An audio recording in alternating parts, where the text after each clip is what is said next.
All right, let's get right into it. Today, we're breaking down the 2026 Iran conflict. This is a war that just erupted with incredible speed. It's already redrawing the map of the Middle East, and it's now sending shockwaves everywhere, from global oil prices to humanitarian aid. So let's jump straight into the latest developments that have pushed this situation right to the brink.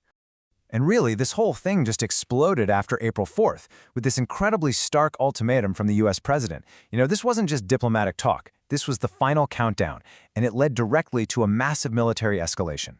So first up, let's look at the actual fighting on the ground and in the air. And these aren't just minor skirmishes. These are events that have seriously challenged what everyone thought they knew about air power in the region, and have really raised the stakes for every single country involved.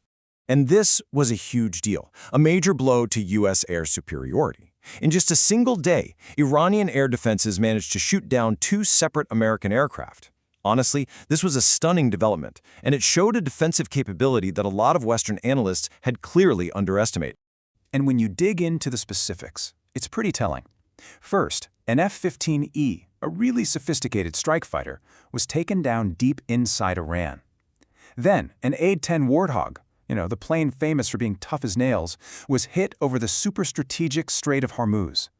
Now, the A-10 pilot did manage to eject and was rescued, but losing these 2 very different types of aircraft sent a powerful message. So that downed F-15 immediately kicked off an incredibly risky rescue operation. We're talking about U.S. forces going deep behind enemy lines into the mountains of Iran to try and get those 2 crew members back.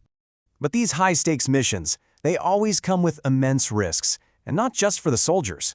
According to reports from a news agency linked to Iran's Revolutionary Guards, at least 5 civilians were killed during that rescue attempt, a tragic reminder of the very real human cost of this conflict. A conflict like this is like a fire. It doesn't stay contained. It jumped Iran's borders almost immediately, and it has quickly turned into a regional firestorm, pulling in neighboring countries and opening up new fronts in what's becoming a much wider war. Just to give you an idea of the scale of the air war inside Iran, take a look at this. Airstrikes have been reported in 30 of the country's 31 provinces. So this is not a limited engagement at all. It's a massive campaign hitting infrastructure across pretty much the entire country. So how did Iran respond? Well, they started hitting back, opening up several new fronts at once. They're going after critical economic targets in the Gulf, hitting oil and water facilities in Kuwait, starting fires in Bahrain. And at the exact same time, the conflict with Hezbollah in Lebanon has just ignited, with Israeli strikes taking out key bridges, which is destabilizing the whole region even more. And even if you're thousands of miles away, you are feeling the effects of this war. And the reason for that? The epicenter of the economic shock is this one single critical waterway, the Strait of Hormuz.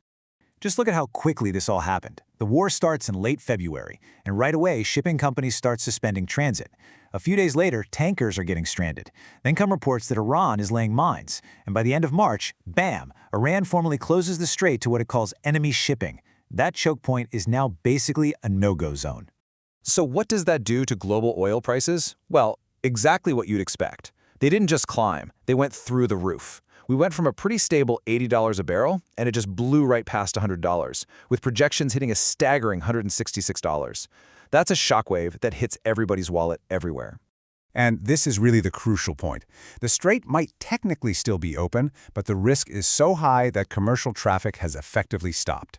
Insurance companies have pulled their war risk coverage, and so the flow of oil has just dropped to zero.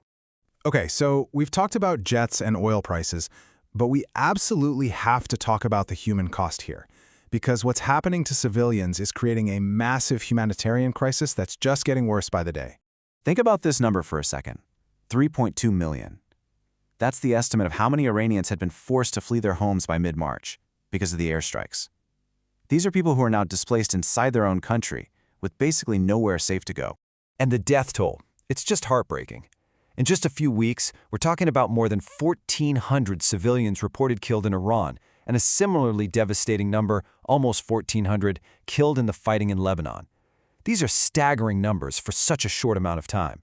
And these figures from the humanitarian group ACAPS paint an even grimmer picture. They rate the crisis severity at a very high 7.7. But look at that second number, humanitarian access constraints, a 9 out of 10. What that actually means is that it is nearly impossible to get life-saving aid to the people who desperately need it.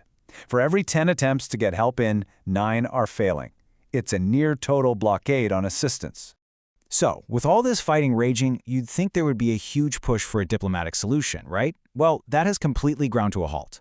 And at the same time, a whole other battle is being fought. A battle over information and what the rest of the world is allowed to see. And if you want to see just how far apart these two sides are, you just have to look at their demands for a ceasefire. The U.S. is proposing a simple 48-hour pause to allow for talks, and Iran's counter-demand? A full U.S. withdrawal from every single base in the Middle East, plus compensation for damages. I mean, they're not even in the same ballpark.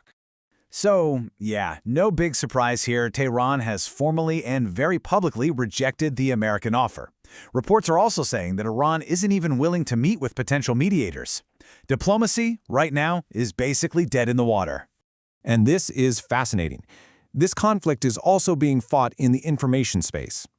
The U.S. government has actually requested that commercial satellite companies like Planet Labs withhold their imagery of the region. Now, the idea is to deny targeting intelligence to adversaries, but the side effect is that it creates a kind of information blackout, making it much harder for the rest of us to see what's really happening on the ground. So where does that leave us? You've got a military conflict that's expanding, a humanitarian crisis that's deepening, and diplomacy that is completely off the table. It really forces us to ask the most critical and honestly unsettling question of all. What on earth comes next?